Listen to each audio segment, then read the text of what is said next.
my grandfather was educated, and he and his wife and 3 young babies living in Newport News, Virginia, were actually run out of town because my grandfather owned a house and a car when the Depression broke out.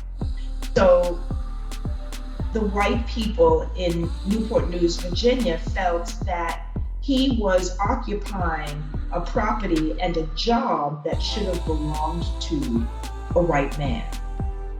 So they gave him until sunrise to get out of town, which he did, and took his family north to Western Pennsylvania from Virginia. It's not that far, maybe 200 or 300 miles, but that was as far as the car would take them. And we never talked about the car. We never talked about the humiliation of being driven from the home that you owned, of having crosses burned on your front lawn, or being threatened. And, we have literary stories that detail this, and not just stories, but we have biographies and testimonies of people who have had these experiences. But when it is part of the fabric of your own ancestry and it's part of your story, it makes you very emotional, and it makes you query what direction and what path am I on socially and conscientiously, and how do I do my part to create a better understanding and an elevated consciousness in my children, my nieces, my nephews, my cousins, my friends.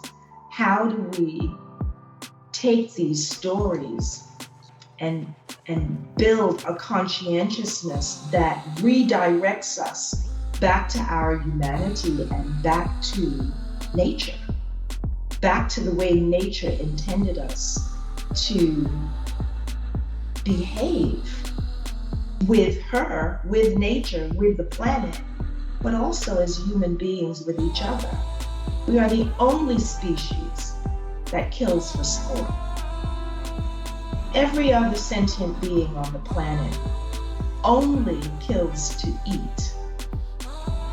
There may be one other, I think a chimpanzee, that will fight to vanquish the other monkey because he's feeling threatened, but not just to go out and vanquish another of the species, because they depend on one another. And somehow human beings have, or some human beings, or some species of humanoid have convinced themselves that they can supersede nature. Not on this planet you can. Not on this planet, because it is cyclical. And each species, from the microscopic to the most intelligent, which I think might be the whale, certainly are all interconnected with one another. And it's only certain types of human beings who think that they control, that they are in control. Nature is in control, and we have to respect her, because that is the cycle and the rhythm that our lives rely upon. And it is also reminiscent of how endogenous people perceive their place in the world and how they live. And it is in a system frequently called Ubuntu, which translates into I am because we are. We are one. I only exist because we exist. And this philosophy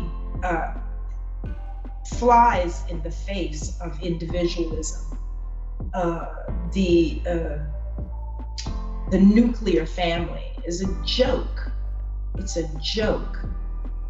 The idea that we can function independently of each other is, it's a bill of goods we've been sold, I believe, to make us consumers and dependent, give our power away, make us dependent on a force that has absolutely no good intentions for us as fellow humans. Thank you so much.